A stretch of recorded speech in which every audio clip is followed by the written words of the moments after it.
This week on Arizona Illustrated, a priceless work of art stolen 30 years ago. A fusion of the art and science of Earth and Mars. Seeking the truth for almost 20 years. And we meet the new president of the University of Arizona in 1982.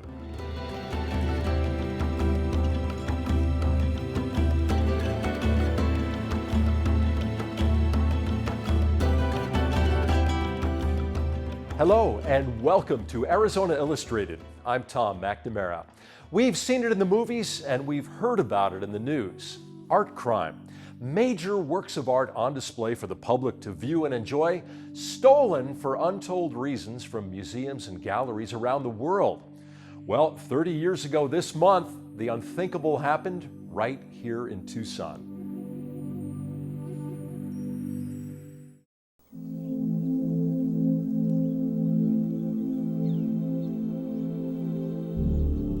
On a cool fall morning in November 1985, a man and a woman paid a visit to the University of Arizona Museum of Art, and they went with a purpose. The couple followed a staff member into the museum moments before it was scheduled to open at about 9 a.m. They were allowed to enter. It was, after all, a public art museum that welcomed visitors. The man went upstairs immediately. The woman intercepted one of the security monitors who was about to go on duty upstairs in the stairwell to discuss a painting that might have been hung in the stairwell at the time. As the registrar at the museum, Kristen Schmidt cares for the collection, everything from packing and shipping of works that travel to ensuring the proper temperature of the galleries. Art is essential to being human. It's essential to every part of our life. And so when such a notorious act happens in your backyard, it's unbelievable. It's almost, just too incredible. What did happen isn't clear, as there were no security cameras at the time, and the guard was distracted by the woman on the stairwell, long enough for the man to move up the stairs and into the gallery, where an abstract painting of a woman hung on the wall. I think that somebody really wanted it. I think it was a targeted maneuver. While no one who currently works at the museum worked there at the time, the events of that day still echo here. It still haunts us 30 years later in all of the decisions that we make regarding the safety of the collection, access to the collection by the public. That painting still haunts us. The permanent collection at the University of Arizona Museum of Art includes around 6,000 works of mostly European and American fine art, from the Renaissance to modern day.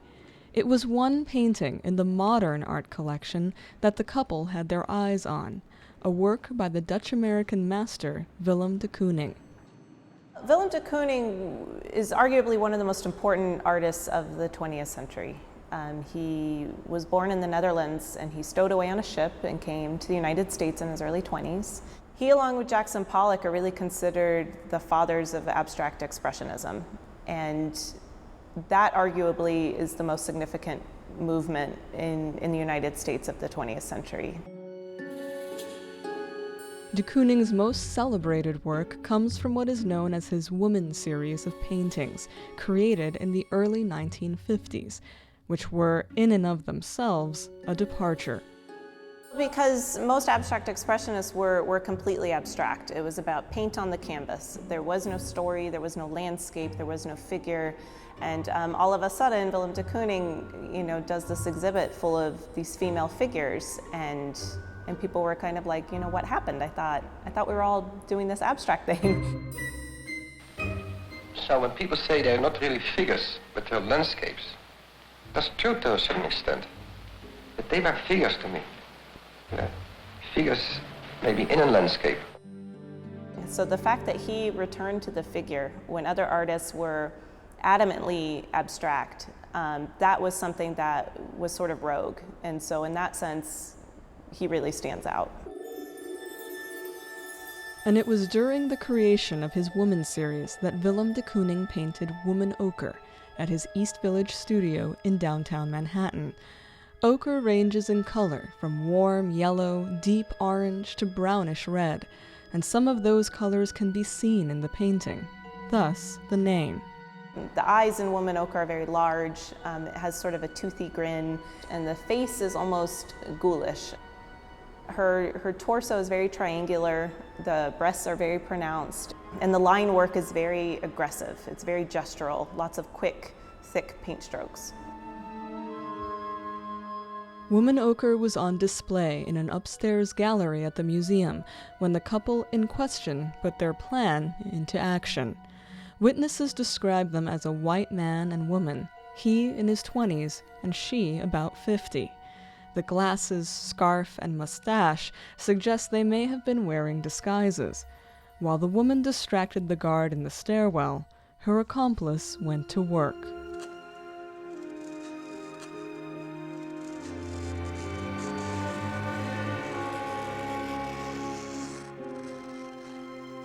The man cut the painting from the frame, must have rolled up the canvas, put it under his jacket, and the two of them walked out the door. Didn't take very long. It was rather easy. Security probably wasn't at its peak in those years. Dr. Irene Romano is a professor of art history at the University of Arizona. She teaches a course in art plunder that covers ancient looting to modern-day museum theft. These works of art go in this black market and sometimes for long periods of time and get traded for drug sales, arms sales, human trafficking. Art theft is the fourth largest grossing crime in the world after drugs, human trafficking, and arms. I don't know if it ever was hung on somebody's wall or if it's in a bank vault or if it's rolled up and stashed away in a closet. It's hard to say with really famous paintings and the amount of press that gets done about them. A lot of times these paintings that were done for hire don't even get displayed, they just get hidden away. Its current value on the legitimate market is hard to know, but another Willem de Kooning painting from the Woman series sold for $137.5 million in 2006, making it one of the most expensive paintings ever sold. Being from a museum and an educational institution, there's no dollar amount we could put on that. It's invaluable. The value is incalculable to the art world, to students and faculty at the U of A, to visitors to this museum. It's something that's lost and gone, and we've lost our ability to be able to teach from that work of art, to enjoy it, to inspire people. What is certain is that the 30 by 40-inch painting was cut from its frame, rolled up, and stolen the day after Thanksgiving, 1985. The thieves were seen driving off in a rust-colored sports-type vehicle with black louvers in the back window. It's heartbreaking. I hope it's okay. I hope it hasn't been destroyed already, and I do hope it comes back. No matter what the condition it's in, I just hope it comes back. We still have the frame that the painting was cut from, and there are still fragments of this painting at the edges. We kept it to memorialize it, and hopefully one day we can reunite it with the painting that belongs in it. Bringing it home to the university would be a huge celebration. There would be nothing more wonderful than to have this painting back on the walls of the museum and to have students and faculty celebrate its return.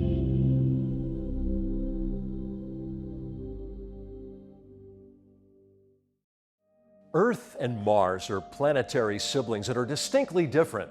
Earth's atmosphere is primarily nitrogen, oxygen, and argon, while Mars is mostly carbon dioxide. Earth is almost twice as big, and a Martian year is nearly twice as long. And yet, when seen through the prism of a lens, there are some beautiful similarities.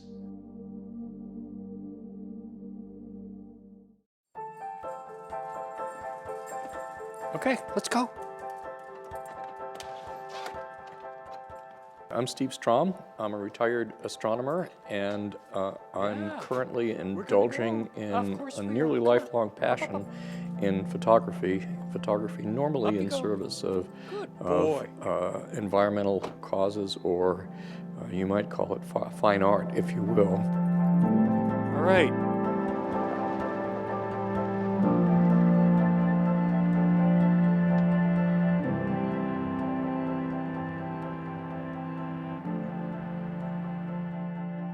I'll just never forget the first time I was held up, lifted up over a tray filled with developer and under the red safe light and watched an image emerge. It was literally a magical experience, at least at that age. My dad also let me use his twin lens reflex when I was young, and so at age 7 I had access both to a telescope and to a camera, and I think, both of those experiences were formative, to say the least. For decades, Steve Strom spent untold hours staring into space studying distant stars. While astronomy was his profession, photography continued to speak to him. Now he turns his focus to wide-open landscapes. I like remote places where I'm divorced from anything other than my sensory experiences. I like the places to be open, revealing, places that bring you to some primitive state. Strom's background in astronomy and his passion for remote, expansive imagery merged when his son-in-law teased that images being produced by spacecraft on Mars looked a lot like his photographs of Earth's desert landscapes. I started to see that these landscapes on Mars could be paired with my own, and I spent the next several years systematically going through images taken with the Mars Reconnaissance Orbiter and going through my database of terrestrial images and pairing them. And they were paired with several things in mind. The first criterion was aesthetic, and I had a large number of pairs which looked aesthetically similar patterns, either chromatic or sculptural. Then what I did was to say, well, that's all fine and good, but let's see whether they could tell a story. And what I did was to then say, well, which of these patterns were produced by similar physical forces at work on the surfaces of the two planets? And with that in mind, I was able to hone down the set considerably and show visually how water and wind and volcanic activities shape the surfaces of Earth and Mars. Strom has paired his images from Earth with those taken by Mars spacecraft to create a book that invites contemplation about how the planets were formed. He teamed with astronomer and planetary scientist Bradford Smith, whose essays explain the forces that left Earth full of life and Mars dry and barren. The book Earth and Mars is intended to appeal at multiple levels. First, I would hope that the visual pairings would be sufficiently seductive and provocative that people would want to know, okay, these are interesting pairings. Wow, that looks really fascinating or beautiful and so on. I would hope they would say, I wonder how that came to be. The left-hand image here is a crater on the surface of Mars. It's probably 1/10 to 2/10 of a mile in diameter, and you can see a little bit of carbon dioxide ice. The right-hand side is an image of a crater on Earth taken from the International Space Station. It's a crater located in Africa. Both images speak to the continuing role of bombardment from external bodies, in this case, asteroids. These images both illustrate the effects of flowing water on the surfaces of both Mars and Earth. The left-hand image covers about 1/2 mile on the Martian surface, and those same fractal features are mimicked on the right-hand side by this image taken of a few feet on an Oregon beach. Am I an artist or an astronomer? I can't answer that. I'm both. And I'm somebody who can become equally passionate about a landscape and lose myself in a landscape. And I can become equally intrigued with a question that somehow compels my imagination and then my analytic side.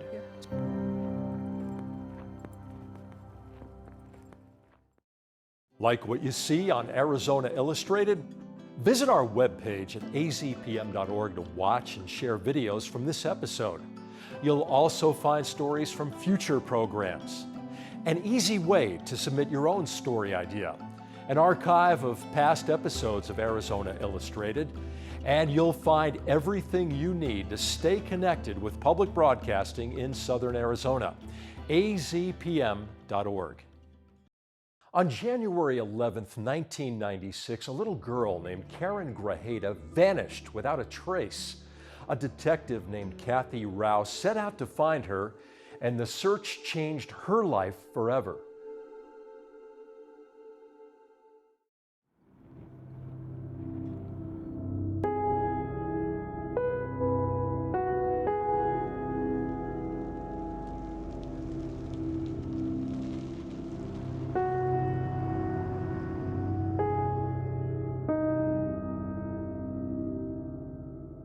Sometimes in law enforcement, they talk about the ghosts that you carry.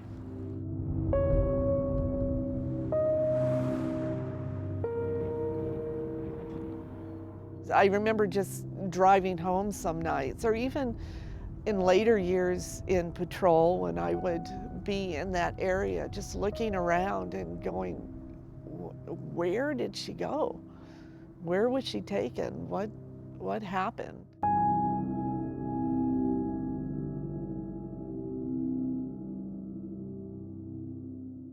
By the end of the second day, we know statistically if we don't find missing children within 24 hours, if it's not a family abduction, that we're usually looking at a homicide. At the time of the Karen Grajeda disappearance, I was a detective with the Tucson Police Department with a newly formed sex offender registration and tracking unit that also had responsibility for responding to missing children cases.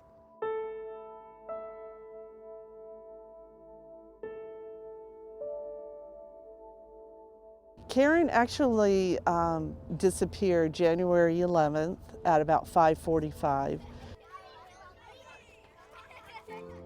This area was the last sighting of Karen as far as the children were concerned. Karen had been roller skating with her little sister, and she went inside to put her skates away, and her mom told her it was almost time for dinner, and Karen said, "Can I just go out, play a little bit more?" She went out, and that's the last time her mother saw her.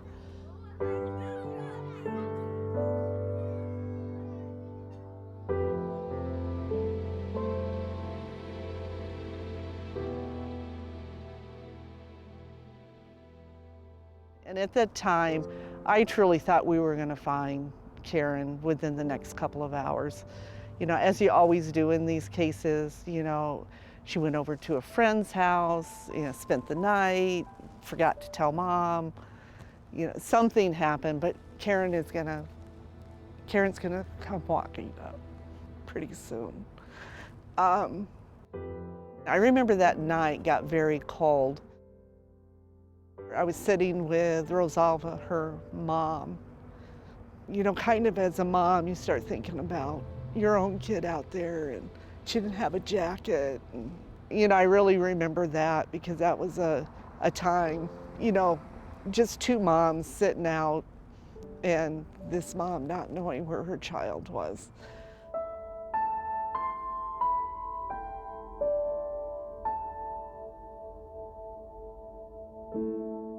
There was no vegetation here. This was just a dirt lot. When I arrived here at the scene, we asked for the command post, which is just that big trailer that you see, so that detectives and commanders can have a place to meet and to get organized. Karen's mother had come over to the command post, as she would at night, I think just to have someone to talk to and maybe have a little bit of hope, because she knew we were working. And I told her the end of that second night, I said, don't lose hope. And I told her that I would never stop looking for Karen. You're big bad police officer, and the public's looking at you and the media's looking at you. So you gotta hold it together. And then you add not sleeping a couple of days on top of that. So I remember just going down the street and couldn't think about how to get home, and just pulled over and just had to let it out for a little while. Starting in about 1993, we had a series of abductions and molests of young girls that looked just like Karen, same age, in this area. There was a concern, we have a serial child molester who's now turned into a serial killer. The DNA that was found in one of those cases related to Karen's case had come back with a DNA hit with a suspect. And that is the person that most of us involved in the investigation, believe is responsible for Karen's disappearance. However, we don't know that for sure, and Karen's body was never found. I don't know what it was about this case, because I've done probably over 1,000, 1,500 child abuse cases. I've done child death cases. I've done death notifications to parents. I don't know what it is about this case. I just feel some type of connection to Karen. Over the years, when you would hear a body's been found, or after a couple of years, the bones have been found, and that still brings back, could that be her? Is it her? I retired after 25 years. I was walking out the door, and I remember the door closed. And my first thought was, you never found Karen. And you promised you would never stop looking. So what are you gonna do now? So that really laid heavy on my heart. So an opportunity came up to work with Pima County JTAD. They were starting a law and public safety program for young high school kids that want to be police officers. So kind of in a naive way, I thought, well, if I could somehow influence young kids to really take this job seriously and know how to do these types of investigations correctly, maybe that's the way that I can honor my promise to Karen's mom.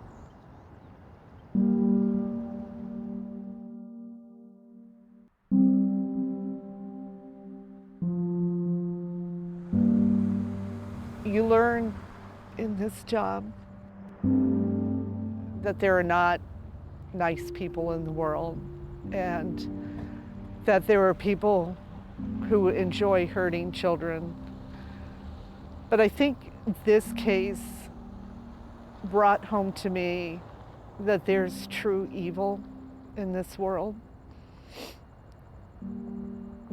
Because somebody that would take this little girl from this parking lot and do whatever they did to her and deprive her mom and our community of this little girl, it just instilled in me that there's true evil. And how are you going to fight that? what can you do to fight that other than just get up every day and do the best job that you can.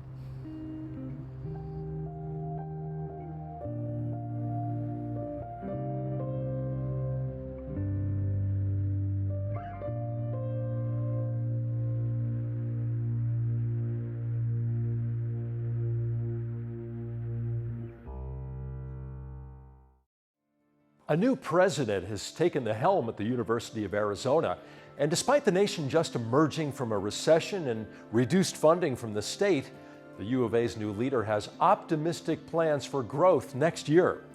That would be 1983, and this is 1982 from the vault. At a brief meeting of the Board of Regents this afternoon, Koffler was unanimously approved as the 18th president of the University of Arizona. He is the first U of A alumnus to fill that position. He said he will wait until he's better acquainted with the university before he sets his priorities. Success is always relative to the resources that are available. Obviously, as university leader, I try to get funding for the institution to the best I can, but society can only afford so much. My general outlook is that it's up to people like me to provide the best possible education, research, and public service at the lowest cost, if at all possible. I mean, I believe in frugality, if you wish, and an effective use of resources. And I think that's an important thing. The people who give money to you have to be persuaded that you're spending the money that you have well and effectively. And I think that's the first lesson, I think. I think the outlook for this country, basically in general, is good, hopefully. And certainly the areas in the Sun Belt have, demographically and otherwise, have everything going for them. So I would be fairly optimistic in the long run what the state can do for the university, and more importantly, what the university can do for the state.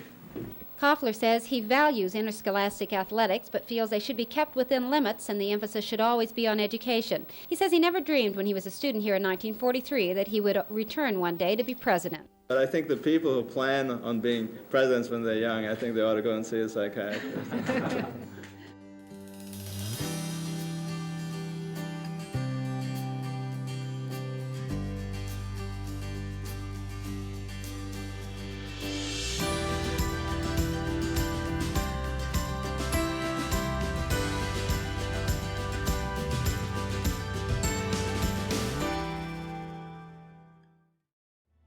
Thank you for joining us on Arizona Illustrated.